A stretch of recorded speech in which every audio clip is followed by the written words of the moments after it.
నేను. First of all thank you so much అండి ఇక్కడికి వచ్చిన మా మీడియా మిత్రులందరికీ. ఎందుకంటే ఇన్ని సినిమాలు నియర్లీ నేను బుక్ మై షోలో చూస్తుంటే 7 to 8 ఫిలిమ్స్ విత్ అదర్ లాంగ్వేజెస్తో సహా ఇన్ని సినిమాలు రిలీజ్ అవుతున్నా కూడా మా అనే ఒక చిత్రానికి మీరందరూ కూడా నిలబడి ఈ చిత్రాన్ని ప్రమోట్ చేసిన విధానం కానీ, ఎప్పటికప్పుడు నాకు సజెషన్స్ ఇస్తూ సార్ ఇట్లా చేయండి అని చెప్పి ముందుకు తీసుకెళ్తున్న విధానానికి నిజంగా మా మీడియా మిత్రులందరికీ కూడా థ్యాంక్ యూ సో మచ్ అండి. ఈరోజు అంటే నాకు కొంచెం స్పేస్ దొరికింది కాబట్టి నేను ఈరోజు నిజంగా ముఖ్యంగా నేను మాట్లాడవలసింది మా డిఓపి గురించి. చాలా స్టేజెస్లో నేను మాట్లాడటానికి ఏంటంటే అక్కడ ఉన్న సమయభావం వల్ల మాట్లాడటం కుదరలేదు. వచ్చాడా తను డిఓపి? రాలేదు. సమీర్ ఎందుకంటే తన ఫస్ట్ టైం సినిమా చేయడం, ఈ సినిమాతోనే తను లాంచ్ అయ్యాడు. ఎంత బాగా నిజంగా నేను మొన్న థియేటర్లో చూస్తున్నప్పుడు ఎంత ముచ్చటేసిందంటే నాకు, అబ్బా ఒక సినిమాని నేను చాలా క్వాలిటీతో ప్రొడ్యూస్ చేశాను. అంటే వర్షం కావాలి, ఒక సినిమా డైరెక్టర్ గారు నేను మాట్లాడుకున్నప్పుడు ఈ సినిమాకి వర్షం అనేది ఒక ఎలిమెంటు. అండ్ సినిమా అంతా కూడా ఇప్పుడు మనకి అందరికీ కూడా చాలా ఇష్టం, క్లౌడీగా ఉండి అలా లైట్ వర్షం ఉన్న వర్షం రోజు అందరికీ కూడా చాలా బాగుంటుంది. థియేటర్లో ఆ మూడ్ క్రియేట్ చేయాలి. అట్లాంటి ఒక మూడ్లో ఒక సినిమా రన్ అవుతే బాగుంటుంది అంటే అది అంత ఈజీ టాస్క్ కాదు అది ఒక డిఓపికి. చాలాసార్లు తన ఎండ్లో షూట్ చేస్తున్నప్పుడు నాకు డౌట్ వచ్చింది, ఈ ఎండ్లో రెయిన్ ఎలా సెట్ అవుతుంది, లేదా ఈ ఎండకి మేము అడిగిన మూడ్ ఎట్లా సెట్ అవుతుంది ఏంటి అని చెప్పి. బట్ తన డిఏ అయిన తర్వాత కాపీ చూస్తున్నప్పుడు ఎస్పెషల్లీ రెయిన్ గురించి కానీ, మూడ్ ఆఫ్ ద ఫోటోగ్రఫీ గురించి కానీ మాట్లాడుతున్నారు. తను నిజంగా చాలా మంచి కెమెరామ్యాన్ అవుతాడు తను. 100% థ్యాంక్ యూ సమీర్. ఎందుకంటే బికాస్ నిన్ను ఎంత స్ట్రగుల్ పెట్టాము, ఎన్నిసార్లు నువ్వు షూటింగ్ ఆపమంటే నేను ఇసుకున్నాను, ఇవన్నీ నాకు తెలుసు కాబట్టి చెప్తున్నాను. Thank you so much for your effort and everything. అదేవిధంగా ఈరోజు ఇంకొక ఇద్దరు గురించి మాట్లాడాలి. ఒకటి అజయ్ అర్సద్ గురించి అండ్ రామ్ మిరియాల్ గారి గురించి. వీళ్ళిద్దరి గురించి కూడా చెప్పాలి. రామ్ మిరియాల్ గారు ఇచ్చిన సూఫియానా సాంగ్ కానీ, రంగనాయకి సాంగ్ కానీ, ముందు కన్నా కూడా సినిమా రిలీజ్ అయిన తర్వాత దాని యొక్క ఇది చూస్తుంటే నెంబర్ ఆఫ్ వ్యూస్ చూస్తుంటే చాలా బాగా వెళ్తున్నాయి. అంటే నిజంగా చాలా మంచి మెలోడీస్ సుఫియానా అనేది. బిఫోర్ సినిమా రిలీజ్ నేను నిజంగా ఏంటంటే మంచి సాంగ్ ఏంటి వెళ్ళట్లేదు అనుకున్నాను, కానీ దానికంతా కూడా ఇప్పుడు సినిమా రిలీజ్ అయిన తర్వాత అది చాలా బాగా వెళ్తుంది ఆ సాంగ్. అండ్ సెకండ్ థింగ్, మా అజయ్ అర్సద్ గారు ఓ రోజు తన ఇంట్లోనే చేసుకుంటాడు. తన ఇంట్లో ఒక రూమ్ పెట్టుకుని జాగ్రత్తగా చేసుకుంటూ ఉంటాడు. రోజు తన ఇంటికి మణికొండకి వెళ్ళి రావడానికి నాకు ఏంటంటే ఒక గంటన్నర పోతున్నప్పుడు అజయ్ని ఏమడిగానంటే, నేను డైరెక్టర్ గారు ఏమన్నామంటే, అజయ్ ఇక్కడ దాకా వచ్చి మేము ఇక్కడ కూర్చుని మళ్ళీ వెనక్కి వెళ్ళాలంటే మాకు 3-4 అవర్స్ డేలో పోతుంది, ఏం చేద్దాము అంటే, సార్ నేను మీ దగ్గరికి వచ్చేస్తాను అన్నాడు. ఫస్ట్ టైం ఒక మ్యూజిక్ కంపోజర్ తన మొత్తం సెటప్నంతా తీసుకొచ్చి ఒక ప్రొడ్యూసర్ ఆఫీస్లో కూర్చుని రూమ్ పక్కన చక్కగా డైరెక్టర్ గారిని వీళ్ళందరినీ కూడా కూర్చోబెట్టుకుని, సార్ ఇది ఓకేనా, ఇది ఎట్లా చేద్దాం అని. అంటే తను ఏదో ఒక 9 o'clock ఆఫీస్కి వెళ్ళి 6 o'clockకి ఒక ఆఫీస్ నుంచి బయటికి వెళ్ళినట్టు వర్క్ చేశాడు. తను రావడం వల్ల ఏమైందంటే తనకి ఎడిటింగ్ ఫెసిలిటీ కూడా పక్కనే ఉంటే బాగుంటుందని చెప్పి ఎడిటింగ్ ఫెసిలిటీ కూడా మేము పక్క తెచ్చుకోవడం జరిగింది. అట్లాగే ఏంటంటే 1-2 రూమ్స్లోనే ఈ సినిమా ఏ స్టూడియోకి వెళ్ళలేదు, ఎక్కడికి వెళ్ళలేదు, ఏమీ చేయలేదు. ఇంక్లూడింగ్ మీరు వెనకాలంటున్న పిల్లల వాయిస్తో సహా నా ఆఫీస్లో ఒక రూమ్లో తయారైన సినిమా ఇది మొత్తం. నిజంగా అజయ్కి థ్యాంక్స్ చెప్పాలి. ఎందుకంటే నాకు తెలుసు జనరల్లీ ఏంటంటే ఒక ఆర్ఆర్ చేయాలి లేదంటే ఇది చేయాలంటే ఆ టెక్నీషియన్స్ కానీ ఇది కానీ పెద్ద సెటప్ ఉంటుంది. అలాగే ఏం లేకుండా ఒక చిన్న రూమ్, అది ఎంత కరెక్ట్గా తంతే 10x10 రూమ్, అది 10x10 రూమ్లో ఈ సినిమా రికార్డింగ్ మొత్తం క్రియేట్ చేశాడు తను. చేసినవన్నీ కూడా చిన్న వస్తువులు, పిల్లల వస్తువులతో మొన్న కూడా చెప్పాను నేను తన గురించి. అజయ్ 100% నీదేదైతే ఒక హార్డ్ వర్క్ ఉందో, లేదా నీదేదైతే ఒక కాంప్రమైజ్ అవ్వని ఒక తపన ఉందో, దాంతో ఏంటంటే డెఫినెట్గా నువ్వు 100% నేను చెప్తున్నాను కదా మంచి పొజిషన్కి వెళ్తావు. ఇతన్ని డెఫినెట్గా మనం ఓ మంచి సినిమాలో, పెద్ద సినిమాలో డెఫినెట్గా చూడబోతాం తొందరలో తెలుగు నుంచి. Thank you. మా కసి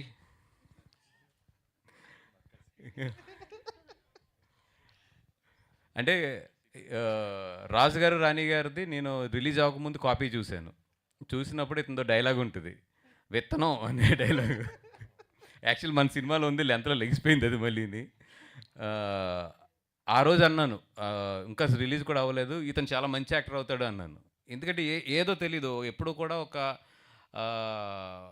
ఒక మంచి యాక్టరో లేదా ఒక ఇది అయ్యేది ముందు ఒక ఆరా అయితే ఒక మనిషికి కనబడుతూ ఉంటుంది. నాకెందుకు ఇతనిలో ఆ రోజు అది కనిపించింది. ఇతను ఏ రోజైనా సరే ఒక మంచి కమెడియన్ అవుతాడు. మంచి ఐ మీన్ మంచి యాక్టర్ అవుతాడనేది.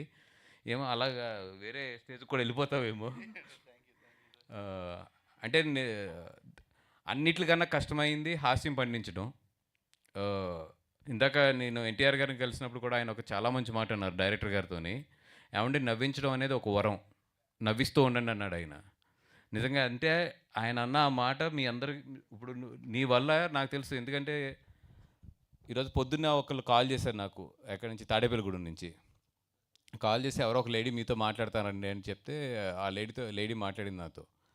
వాళ్ళ ఇంట్లో వాళ్ళ సిస్టర్ వాళ్ళకి వాళ్ళ కొడుకు ఎవరో పోయారంట. ఆవిడ ఇంచుమించు ఒక 6 మంత్స్, 7 మంత్స్ నుంచి బయటికి రాకపోతుంటే మొన్న ఆగస్ట్ 15ని ఈవిడ ఎవరైతే సిస్టర్ ఉన్నారో పని గట్టుకుని లేదు ఏదో ఒక సినిమాకి వెళ్తే నీ మూడ్ మారుతుందని చెప్పి ఆ సినిమాకి తీసుకొచ్చిందంట ఆవిడ. తీసుకొస్తే 1 ఇయర్ తర్వాత ఆవిడ కొంచెం నవ్విందంట. ఆవిడ ఫోన్ చేసి దానికి నా నెంబర్ తీసుకుని ఎవరి దగ్గర నుంచి ఫోన్ చేసుకుని థ్యాంక్స్ అండి మీకు అని చెప్తే నాకు ఫస్ట్ 2 నిమిషాలు సింక్ అవ్వలేదు. కానీ ఆవిడ ఏదో అంటే తడబడతా మాట్లాడింది. ఫోన్ పెట్టేసిన తర్వాత నాకు అర్థమైంది, అబ్బా ఈ సినిమాకైతే ఇది చాలు అనేది. డబ్బులు ఇవన్నీ తర్వాత విషయాలు కానీ ఇది చాలా మంచి విషయం ఒకటి జరిగిందనేది. అంటే అది నిజంగా ఆయన ఎన్టీఆర్ గారు అన్నట్టు అది నవ్వించడం అనేది ఒక వరం. ఆ వరంకి మీ అందరికీ దేవుడు ఆ ఆశీస్సులు ఇచ్చాడు. కుమ్మండి, వీలైనంత మందిని నవ్వించండి, వీలైనంత మందిని థియేటర్ నుంచి హ్యాపీగా పంపించండి. మా డైరెక్టర్ గారు అంజీ, అలాగే అది నేను చెప్తాను నీకు. Ankit, all the best Ankit. Ankit వచ్చినప్పుడు ఏంటంటే బయట చాలా కామ్గా ఉంటాడు, చాలా కంపోజ్డ్గా ఉంటాడు. ఇతను ఆడిషన్కి వచ్చిన రోజున అంజిని నేను ఒకటి అడిగాను, ఇతను చేయగలడా మామూలుగా అయితే ఏంటంటే ఇప్పుడు కసిని చూస్తే ఏంటంటే హడావుడు ఉంటుంది. ఆఫీస్లోకి రాగానే మొత్తం దొల్లుతాడు, కింద మీద పెడతాడు, వాళ్ళ మీద జోకులు వేస్తాడు, వీళ్ళ మీద జోకులు వేస్తాడు, చాలా ఆ వైబ్లోనే ఉంటాడు. అంకిత్ చాలా కంపోజ్డ్గా ఉంటాడు, చాలా నీట్గా డీసెంట్గా అసలు మాట్లాడాలా లేదంటే ప్రతి పదం కూడా చెక్ చేసుకుని మాట్లాడుతూ ఉంటాడు. ఇప్పుడు ఏమన్నా అనుకుంటారా ఏంటి ఇవన్నీ కూడా. నేను అడిగాను అంజిని, సార్ అంజి ఇంత కంపోజ్డ్గా ఇంత సాఫిస్టికేటెడ్గా ఉన్నాడు, ఇతను పర్వాలేదా, మనం అంత అల్లరగా ఉంటుంది కదా అంటే, లేదు సార్ మీరు చూడండి స్క్రీన్ మీద అన్నాడు. నేను రష్ చూసిన వెంటనే షాక్ అయ్యాను నిజంగా. నేనైతే ఎక్స్పెక్ట్ చేయలేదు అంజి దొరుకుతాడు అనుకున్నా కానీ నీ విషయంలో. కానీ మా అందరికి కూడా రాంగ్ అని చెప్పి ప్రూవ్ చేశాను. మా ఉండవయ్యా నాకు స్టేజ్ ఎక్స్పీరియన్స్ ఉంది. కాదు, ఆర్డర్ నాకు తెలుసు. ఒక ప్రోటోకాల్ ఆర్డర్ ఉంటుంది మాట్లాడేటప్పుడు.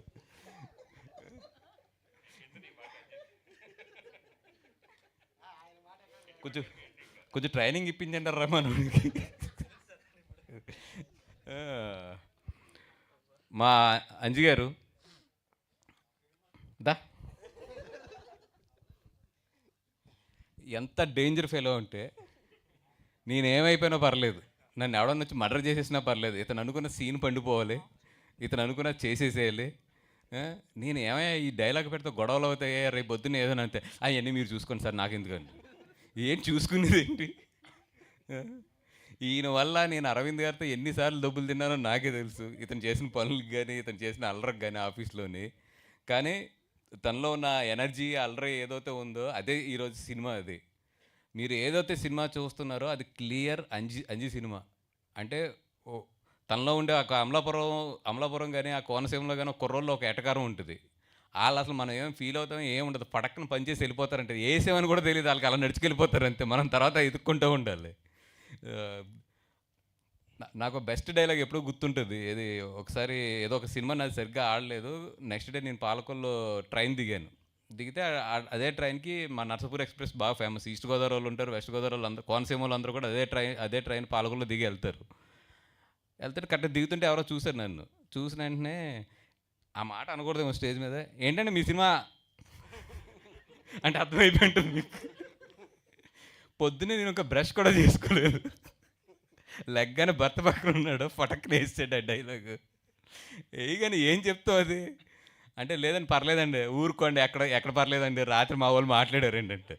అంటే ఓ మొహమాటానికి కూడా అసలు ఉండదు, అలా ఉంటుంది కోనసీమ వాళ్ళు పెట్టుకుంటే. అట్లాంటి ఏరియాలో అది కోర్ ఏరియా నుంచి వచ్చాడు అంటే మనోడితో రోజు నాకు ఎలా పడి ఉంటుందో ఆలోచించండి. ఏదన్నా ఈ డైలాగ్ కొంచెం లెంత్ తగ్గిందో పర్లేదంటే ఇంకా ఏమండి మీరు అలాగో ఈ సినిమా అనేవాడు అంతే. అంజీ బట్ చాలా మంచి కామెడీ టైమింగ్ ఉన్న కామెడీ అనే కాదు, తనలో చాలా రసాలు ఉన్నాయి. అవన్నీ కూడా ఎదరెదర వచ్చే కొలది ఒక్కొక్క రసం బయటకు వస్తుంది. ప్రజెంట్ అయితే ఏమంటారు దీన్ని, హాస్యరసం, హాస్యరసం వచ్చింది. లేదు లేదు లేదు, డెఫినెట్గా అంజీ నెక్స్ట్ సినిమా నాకే చేస్తాడు అనుకుంటున్నాను. అనుకుంటాం కాదండి. అవును, నువ్వేం కమిట్ అయినా నేనేం కమిట్ అయినా అక్కడ గీతార్స్లో ఒక లైవ్ ఉన్నది, ఆయన అక్కడ చూస్తున్నాడు ఆల్రెడీ. వీళ్ళిద్దరు ఎవరో వీళ్ళకి కమిట్ అవుతున్నారు అనుకుంటారు. ఆయన లేకుండా ఏం మాట్లాడదులే, వద్దులే. Thank you. మా హీరో నితిన్ గారు,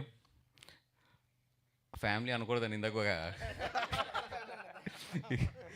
ఇందాక నేను ఏదో ఎన్టీఆర్ గారి దగ్గర ఉన్నప్పుడు పెద్ద ఫ్యామిలీ అంటే వాసు గారు దయించి మీరు ఆ మాట కాకుండా ఫ్యామిలీ అనే మాట మాట్లాడండి, పెద్ద పెద్ద అనేది పెట్టద్దు అన్నారు. నిజంగా ఐఎమ్ సో, ఆయన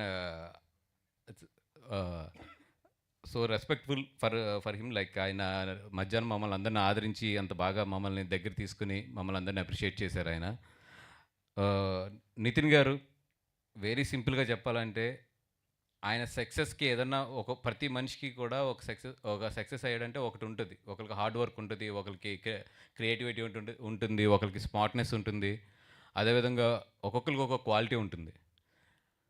నితిన్ నాకు తెలిసి తన ఫ్యూచర్లో పెద్ద స్టార్ లేదంటే ఫ్యూచర్లో చాలా బాగా సక్సెస్ అయితే తనకున్నది నేను అబ్జర్వ్ చేసిన దాంట్లో ఏంటంటే తన సింపుల్సిటీ, తన గ్రౌండెడ్.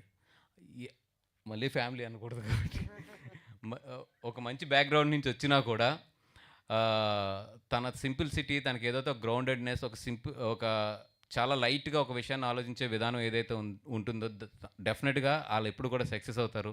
మా నితిన్ కూడా 100% సక్సెస్ అవుతాడు. అతను కూడా మంచి పొజిషన్లో చూడబోతున్నాం మనం అందరం. Thank you Nitin, thank you for everything. ఈ ఫిలింకి నీ ఎఫర్ట్స్ కానీ, ఈ ఫిలింకి the way you cooperated every moment, ఎన్ని కష్టాలున్నా ఏం చేసినా కూడా దాన్ని చాలా లైటర్ వేగా తీసుకెళ్ళిపోయావు. Thank you so much. అంటే నీ స్పిరిట్ ఏంటంటే మొత్తం యూనిట్లో నువ్వే అలా ఉంటున్నప్పుడు అందరూ కూడా దిగొచ్చి కసిరెడ్డి మెయిన్ దిగొచ్చాడు. కసిరెడ్డి ఇబ్బంది పెట్టాడు బాగా. ఎప్పుడైతే ఆయన గ్రౌండెడ్గా ఉన్నారో మొత్తం టీం అంతా కూడా గ్రౌండెడ్గా ఉంది. Thank you so much for, నేను లేని రోజుల్లో కూడా మొత్తం ఎదురుండి చూసుకున్నాడు అన్నీ కూడా, అక్కడ ప్రొడక్షన్ దగ్గర కానీ ఇట్లా దగ్గర కానీ. Thank you so much Nitin, thank you. Nayan, అయ్యో ప్రోటోకాల్లో నీతో మాట్లాడిన తర్వాత ఆయనతో మాట్లాడదు. మా నయన్ అమ్మాయినైతే నేను పూజ వరకు అయితే చూడలేదండి. నేను కేవలం అంజీ నాకు ఒక వీడియో పంపించాడు, వీడియో చూసి బాగుంది అంజీ, మనం 100% అంటే అప్పటి వరకు ఒక హీరోయిన్ అనుకున్నాము. లాస్ట్ 1 వీక్లో ఏదో అక్కడ కొన్ని ఇబ్బందులు వచ్చి ఆ అమ్మాయి చేయలేక షూటింగ్ స్టార్ట్ అవుతుంది, ఏం చేయాలి అనుకున్నప్పుడు అంజీ గారు నైన్ని పంపించారు. ఎందుకో తెలీదు, ఆ అమ్మాయి కళ్ళల్లో అయితే ఓకే మనిషి ఎలా ఉన్నా ఇవన్నీ తర్వాత విషయం, బట్ ఈ కళ్ళు మాత్రం 100% వర్కౌట్ అవుతాయి ఈ సినిమాకని అనుకున్నాం. నిజంగా ఈరోజు నైన్ అనే పేరుకి తన కళ్ళల్లో పలికించిన ఏదైతే అవి ఉన్నాయో, ఎస్పెషల్లీ లాస్ట్ బ్రిడ్జ్ మీద సీన్ ఏదైతే తను చేసిందో చాలా మెచ్యూర్డ్గా, చాలా ఒక 10 సినిమాలు చేసిన అనుభవం ఉన్న ఒక హీరోయిన్లా చేసింది. ఎందుకంటే ఆ సీన్ చాలా కష్టం హోల్డ్ చేయడం. ఎందుకంటే చాలా థియేటర్లో ఏమాత్రం ఆ సీన్ అటు ఇటు బ్యాలెన్స్ అయ్యి హీరోయిన్ ఎక్స్ప్రెషన్ సరిగ్గా చేయలేకపోయిందో వెనకాల నుంచి డైలాగులు పడిపోతాయి, మీకు అందరికీ తెలిసిందే. ఎప్పుడు ఎమోషన్ సీన్స్ చాలా జాగ్రత్తగా ఉండాలి. ఎక్కడా కూడా కూర్చున్న వాళ్ళందరినీ కూడా తన నటనతో కట్టిపడేసింది ఆ బ్రిడ్జ్ మీద ఉన్న సీన్తో. అయితే 9 100% enjoy the success and thank you so much. I think మా co producers Bhanu and Riyaz అందరూ కూడా, అండ్ మా దాంట్లో మాయ క్యారెక్టర్ చేసాడు అమ్మాయి, Maya character Krishna Chaitanya, all the best Krishna Chaitanya. And మా ఆటగాడు అంటే 80 ఏళ్ళు ఆయనకి, 80 ఏళ్ళు. ఈయన లొకేషన్ 82 ఈయన లొకేషన్లో ఉన్నప్పుడల్లా కూడా నాకు టెన్షన్ వచ్చేది చాలా. అంటే ఐ మీన్ ఆయన జాగ్రత్తగా చూసుకోండి, ఎందుకంటే అది అమలాపురం అండ్ రెయినీ సీజన్, మీకు తెలియదే ఉంది. రెయినీ సీజన్లో మస్కిటోస్ ఇవన్నీ కూడా అక్కడ ఆ ఏరియాలో ఎలా ఉంటాయి, ఇవన్నీ కూడా చాలా. అంటే మీకు 82 ఏళ్ళప్పుడు మీరు స్టేజ్ మీద నిలబడి జనాలందరినీ థియేటర్లో నవ్వించి పంపిస్తారు అనేది మీకు రాసి పెట్టుందండి. అంటే నాకు మీ లైఫ్ గురించి ఇట్ల గురించి నాకు పెద్ద తెలీదు, కానీ మీరు ఒకసారి థియేటర్లో చూస్తే నాకు తెలిసి ఏంటంటే ఇంతకాలం మిమ్మల్ని దేవుడు ఈ ఏజ్లో కూడా ఇంత ఎనర్జెటిక్గా ఇంత ఆరోగ్యంగా ఉంచుతున్నాడంటే ద మెయిన్ పర్పస్ ఈస్ మొన్న ఆగస్ట్ 15th సర్వే అయింది. సూపర్ అండి. Thank you for everything. మీరు ఎంత ఓపిక చేసుకుని అక్కడ నిలబడ్డారో నాకు తెలుసు. థ్యాంక్ యూ ఫర్ ఎవ్రీథింగ్ అండి. వీళ్ళందరూ చాలా మంది దగ్గర తిరిగారండి, హీరోలు అందరి దగ్గరికి. సార్ అవి పెట్టండి అవి పెట్టండి అని ఎవరు కాదన్నారు. అక్కడ బన్నీ గారి దగ్గర కూడా వెళ్ళారు, ఎవరు కాదన్నారు. రేపు సినిమా చూస్తా కదా అప్పుడు చూసినట్టు పెడతాను అన్నారు.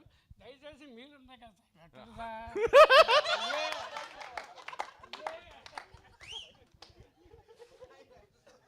అరే రే, సరిగ్గా వాల్యూమ్ రాలేదే అనుకున్నాను నేను.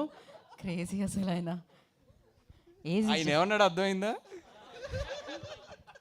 ఒకసారి రండి చెప్పండి.